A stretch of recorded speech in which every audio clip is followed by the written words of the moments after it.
Do you know what it takes to shift from goal-driven leadership to identity-led leadership? According to our guest, Bianca D'Alessio, the star of HBO Max's series Selling the Hamptons, the top-ranked real estate broker in New York City and the state, and the author of Mastering Intentions, 10 Practices to Amplify Power and Lead with Lasting Impact. Instead of asking, what do I need to achieve next? Leaders should ask, who am I becoming? Truly impactful leaders focus instead on clarity, consistency, and future casting. Setting an intention and making daily decisions in alignment with it enables us to become the person and build the legacy for enduring success.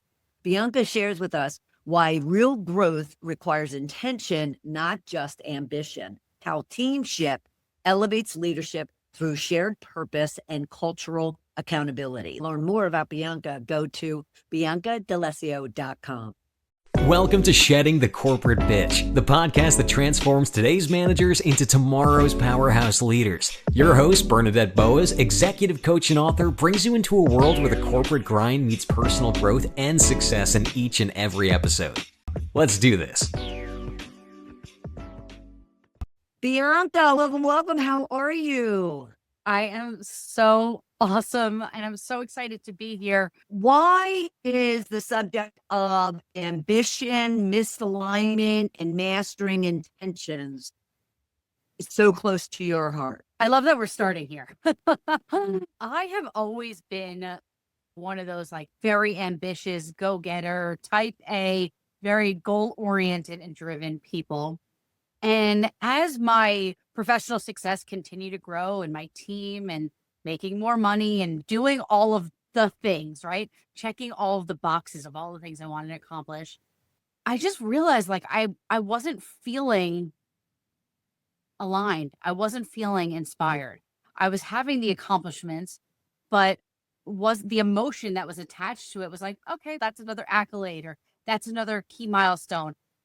The process of who I was becoming in the process started getting lost. And so I had to really pull back onto, I'm accomplishing these things, but who is the person behind the woman who's accomplishing these milestone moments? Why do I feel empty? Why do I feel misaligned? Why am I feeling unresolved in what I'm accomplishing? And I started really doing the inner work to figure out why that was. And I think that's something that so many of us start to experience, right? We're showing up, we're clocking in, we're clocking out, we're looking at what other people are doing, and we're feeling empty in where we are in our lives. We're feeling confused as to our purpose in this world. And despite these successes, right? And the business and the big house. Yes, exactly. You have all of the things. You have the accomplishments show, but why am I not feeling good? Why am I not feeling whole? And so I went on this whole journey of trying to figure out what that was. And once I found my alignment, once I found my intention, once I started changing and focusing on, instead of setting the goal, focusing on the feeling, the woman that I wanted to become, the person I wanted to become, the leader I was striving to be. Once I focused on that mission, the way that I was accomplishing the goals totally changed and the feelings behind them shifted dramatically. And it's all of a sudden, I stepped into my power. I started becoming magnetic. Everything changed. My relationships, the way I was leading, the confidence that I had. And so to me, that was the biggest turning point personally and professionally. And when you could create that alignment between your personal and your professional life, when it all starts to work together, the joy, the happiness, the relief, everything changes. Everything changes and the sky becomes the limit. Wow. And what I loved when I did background on you is you also talk about the fact that the most important question isn't, what do I need to do to achieve my goals? It's actually, who am I becoming? Yes. So does that stem from all of this work that you have done? And how did that change your life? Yeah. And I think the way that I was measuring the metric of success, right? It became so finite. It became, what is the number? What is a finite point? that I was focusing on. I stopped focusing on the journey that it took me to get there. And as an entrepreneur, as a business owner, as a leader, as a woman, the journey of self-discovery, the failures and the mistakes and what they teach you about yourself, there is so much more in that than accomplishing the milestone moment.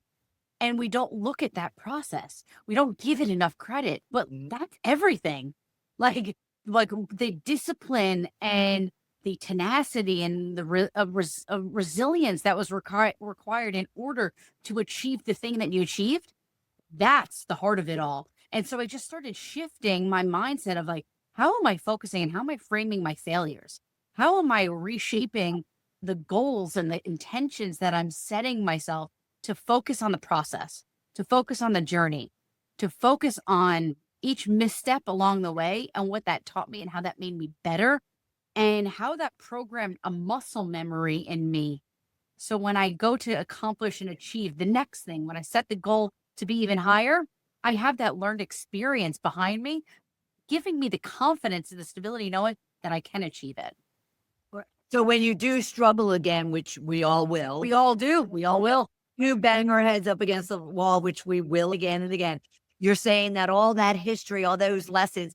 I loved when you said reframing, and you're reframing your failures. You're reframing them into what can I take from them? How has it allowed me to grow? How has it taught me about myself? All of those things. Oh, absolutely. Like I've changed my relationship with failure entirely. I seek it. I seek failure because the moment that you stop failing is the moment that you become complacent because you're not doing something that's out of your comfort zone. You Right. become really good at it. You're going to keep succeeding. So in order to grow, in order to reach the next limit, the next height, the next challenge, you need to fail at it. You need to fail at it a few times before you get good at it. And so that became almost like something that I'm looking for, right? How do I push myself out of my comfort zone? When does the failure start again? So I know that I have to try harder. I have to work hard. I have to try something different and be creative. Now, but when you say work harder and try harder, you're not saying kill yourself to the bone. Think differently. Think outside of the box. I talked about muscle memory a few minutes ago, but just because you've done something in the past and it's worked doesn't always mean it's the right way to do it. So when you have that next opportunity, how do you challenge yourself to be more creative, to take that next step, to really test?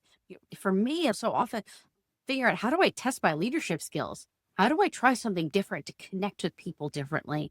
And that's been a really big part of the last few years as I was writing my book and as I've been building my business. So many people, so many coaches, so many mentors I had kept telling me like to be the strong, stoic, have it all together leader. That's what people aspire to be like. You know what? I realized that there was a big flaw in that. Like being perfect Right. all of the time just preaches perfectionism. It kills your creativity. It doesn't allow people to step outside of their comfort zone and it makes you unapproachable. So I changed it. I said, you know what? I'm going to start leading with vulnerability. What does that look like? How does that change the way that I connect with my people and have them be more ingrained in the work that we're doing here, more aligned with the mission and the purpose of what we're trying to do, but make it enhance the camaraderie, get the team spirit going because they feel like they show up and it's not just coworkers that they want to say hi and bye to, but it's people who they're co-creating life with. Right. And so that became one of those really cool ways of how do I do something different from what I'd done before that had worked and maybe it hadn't worked? How do I rewrite the script? Now, there's a lot of individuals out there, professionals, and a lot of them will call themselves leaders, who are very stoic, robotic, very rigid, very around the perfection. And they're listening to us because this was me 15 years ago. And they're listening to us and going, wah, wah, this is all the stuff and my belonging and what am I becoming? What do you say to them to shake them loose and help them get into a mindset where they can start really asking themselves the tough questions, the hard questions, the questions they probably have never asked themselves about, Yeah. regards to what they truly want in life? Do you feel lit up when you walk through the doors to go to work every day? Do you want to be there? Do you love the people that you sit next to? You don't have to agree with everything they do, but do you enjoy their presence? Are you inspired by the work that they're doing? Listen, there's no doubt there's certain corporate environments and companies where this robotic, militant, rigid structure, it works because it's been ingrained and it's the culture and the fabric of the company.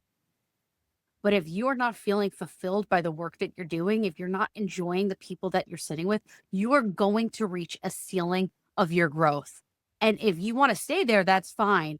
But if you want to see what is possible when you can do more, when you feel more, when you are in alignment, that's when everything will open up for you.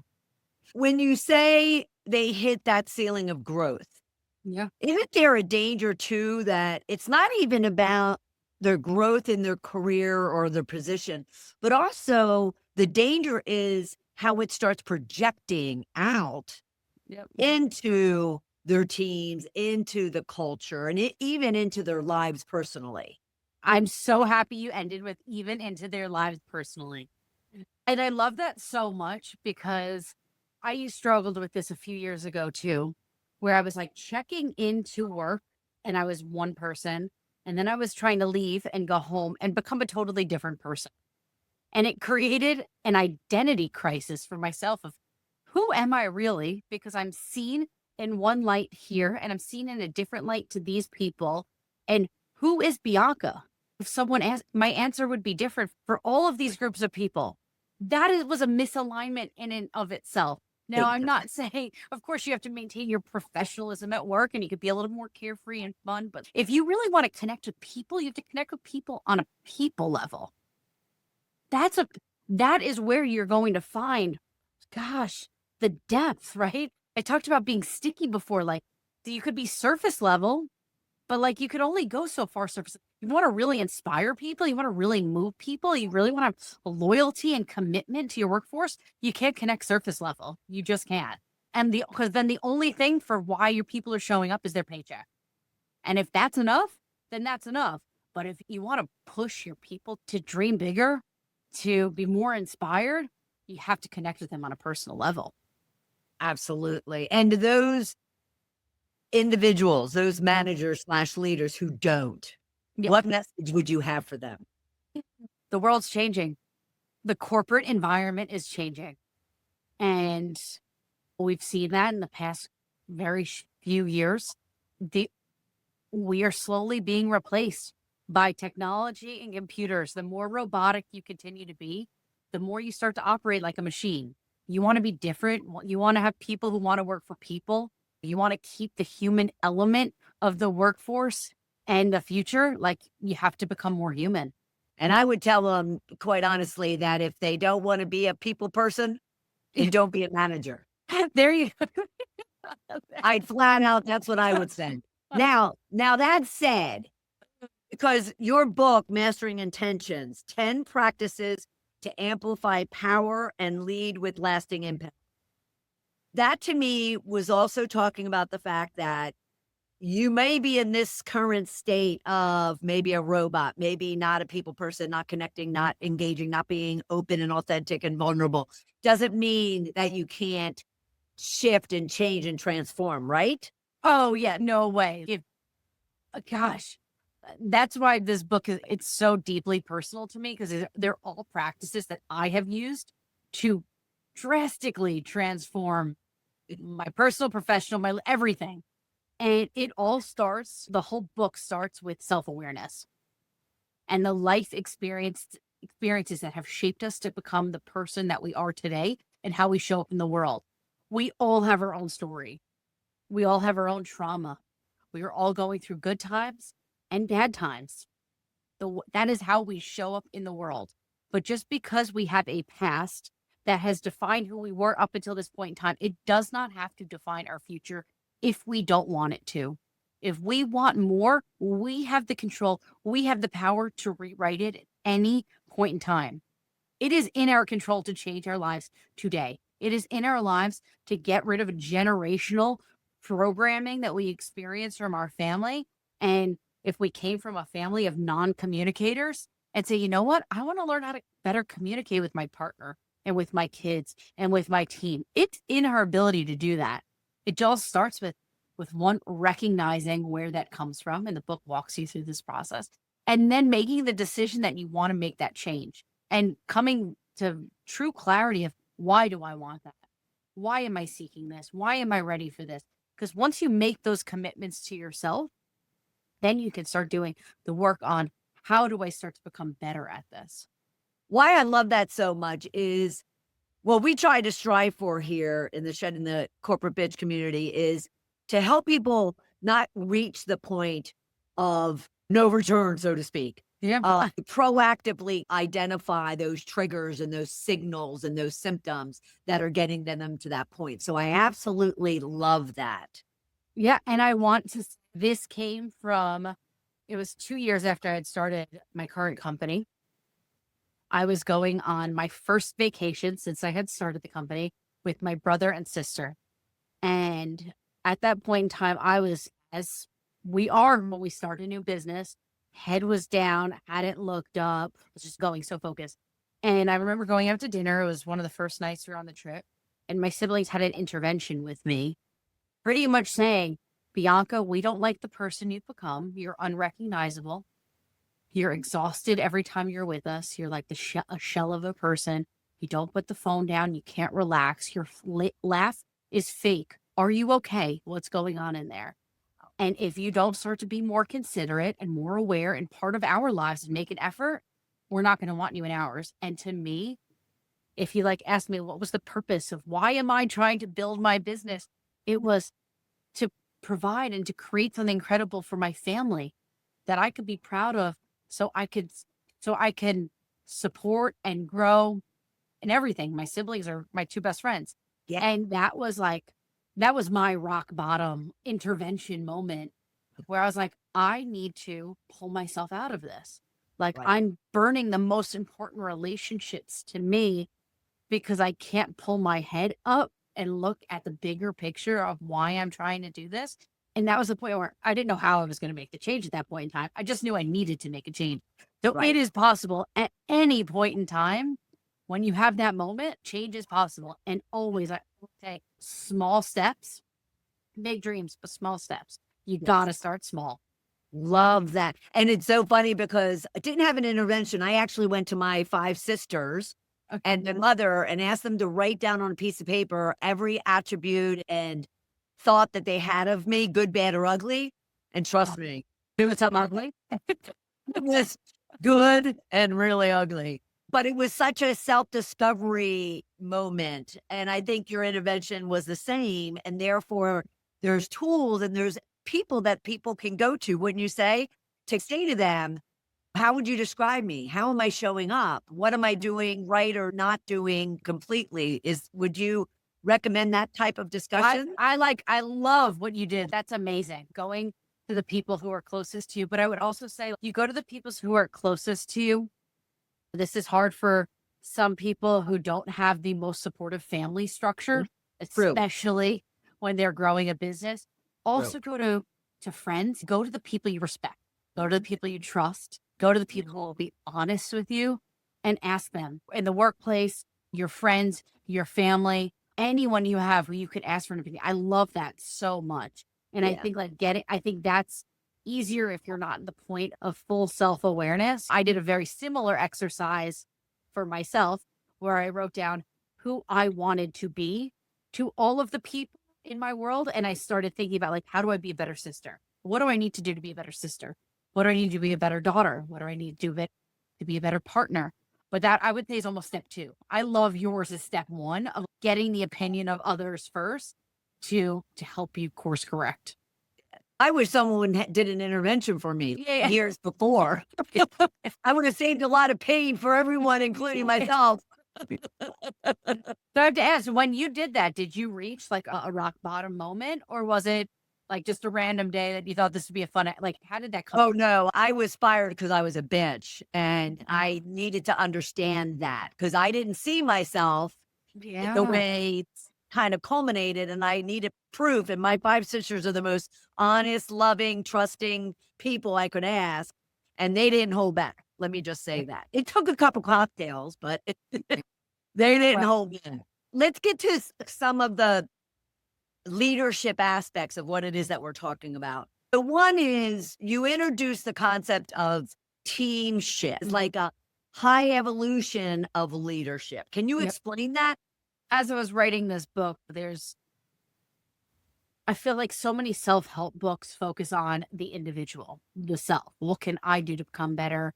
How can I show up differently in the world? How do I concentrate more, be more disciplined? But life is not a solo sport. We co-create life with the people who are all around us. So this book is written in a lens of both. What can I do for myself? But how do I bring everyone else, my companions, as I call them, along on the journey with me? How do you make sure your spouse is in alignment with what you are doing, not just at home, but professionally? How do you make sure if you identify your parents as being that important relationship or your children, your partner in business, your leadership team, how do you make sure that you are getting people along on the journey of self-discovery and self-help? So it's not just for you and the individual, but the collective. That is the only way you have that maximum impact. Because if you're just doing everything and you're not sharing your knowledge, well, then you're leaving them out for themselves to figure it out. You're going to create distance no matter what relationship you're in. So how do we bridge the gap? How do we do that through teamship of co-creating it and going through these exercises and these practices together? And it does build a more inclusive, connected team. Oh, absolutely. And trust. The root of it becomes trust. And listen, and there's so few people who, at least in my world, and I would imagine most of the people who are listening that are around you, that they're like, I don't want to become better. They may not know how to become better, but most people want to become better. Most people want a better life. Most people want to learn something. Not everyone may be willing to do the hard work, but most people want that. Sometimes it's just a matter of showing them, giving them the option, making it a little bit less daunting and scary, and giving them a support structure in order to be able to do that. I love that because I can imagine a number of our listeners and viewers who are itching to find this gold nugget that you and I have found, but yet they're not sure where to start. Oh yeah. Listen, communities is huge. And I've sought out various communities. I love you said your community. There are so many communities out there. You just have to find your tribe. And I think that's another huge leadership topic of, I think I used to try to figure out like, how do I become the person for everybody and change my leadership? No, I know exactly who I am. And I am okay with not being for everyone because my tribe, my people get me so intensely. It's just incredible. And the people who don't, they don't want to be part of it. That's okay. And so having that like moment of recognition as well. So find your tribe, find your people. And yeah, I love building my tribe. So come on in. Let's do it together. But let's hit on it's okay. Yeah. Because for Oh, some people, it's not okay. They want everybody to like them. They think if they are a leader, everybody should like them. But there's a big difference between being liked and being respected. So speak on that, even as far as your own experience. yeah. Showing up, doing the work, having values, disciplines, practices, that's what will get you the respect, right? Striving to continue to enhance the environment, to do what you say you're going to do, to show up for people. But it's okay to not be liked for everyone. Like you're supposed to have a personality. I have a certain intensity about me that's freaking intense. That's okay. Some people just don't want to be that intense, but there's no one is going to be like, yeah, Bianca doesn't do the work. There's no way. Like, I know exactly what I bring to the table and I'm respected for that. So, like, I think where you find your clarity on that is like knowing what you're bringing to the table and how you're showing up. And then, listen, especially for people pleasers, this is super difficult to come to terms with the fact that you may not be liked by everyone, but you got to disarm that. Like how the people you are liked by will really value the things that you value about yourself. You have to hold on to that when you have the naysayers who, say you should be more of this or less of that, or do this instead or do that instead. It goes back to really like coming to the root of who are you? How do you show up? What do you bring to the table? And what kind of experience do you want to create for other people? Totally. The minute I let go of needing to have everyone like me, Mm. oh my God, it was the most liberating thing in the world. It was the most freeing thing. I felt like I had lost like 1,000 pounds. I know it is very liberating. Yeah. Now, what would you say to someone who is now in the throes of it, Mhm, either getting resistance? mhm. Like you said earlier, you said something to the effect of there's some people you don't, especially when it comes to starting a business, they don't necessarily want to go to and ask them for their insights. So when someone is in the throes of it and they're getting resistance from the people that are their inner circle and they're pushing on them not to change, because we know why that is, what would you say to them to keep pushing and again, get rid of the worrying about what other people think?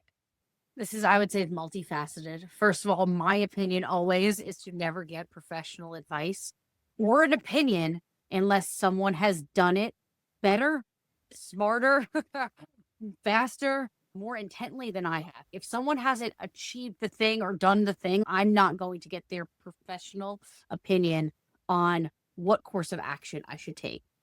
Now, that's also difficult when you have a family, when you are in a partnership, when you have people who are depending on you and you really care about the opinions of, and I was in that relationship. When I started my business, I was in that relationship with someone who didn't understand what I was doing and why I was doing it.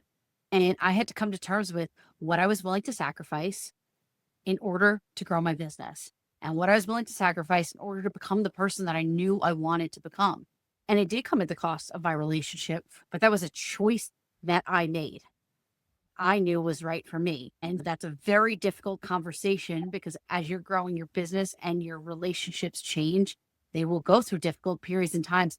Being very clear on where your priorities are, what you're willing to sacrifice, when you're willing to sacrifice it, and then you seek that next level of who should I go to and whose opinion should I respect and trust and appreciate and turn to when I need it.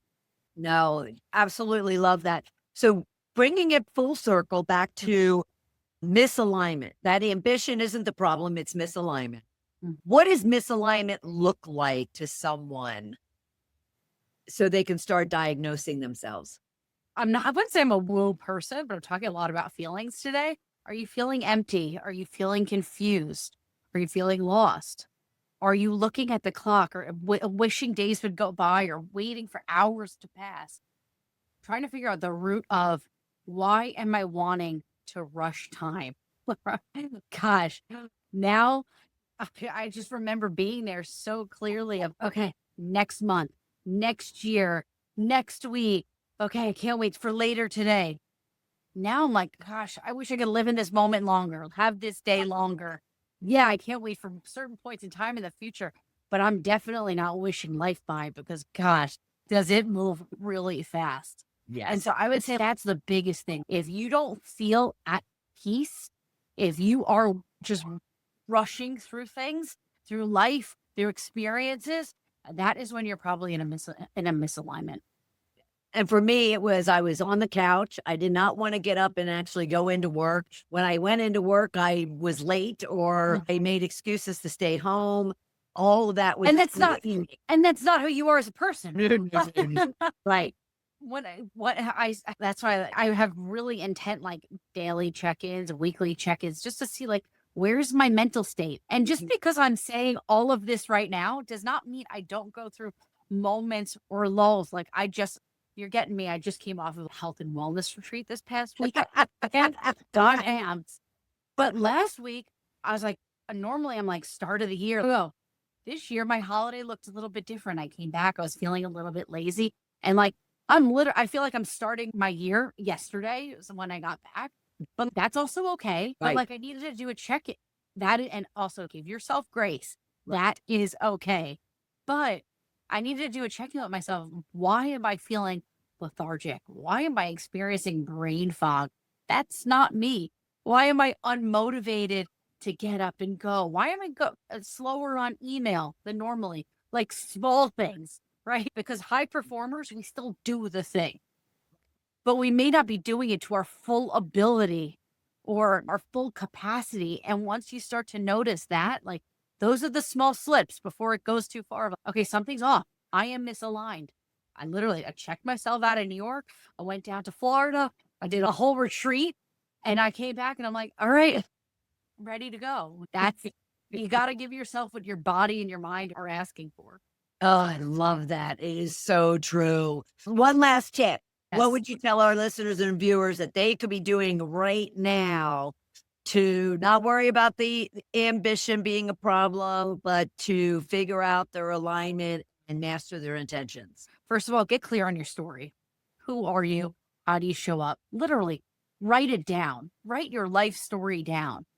And it is never too late to change that, to change where you want to go, to use your story to empower others, to use your story to connect to others, because it is literally your superpower. The sum of the experiences that you have had to date, all of us, every single person out there, it is what makes us incredibly and fascinatingly unique. Use it. Use it to connect.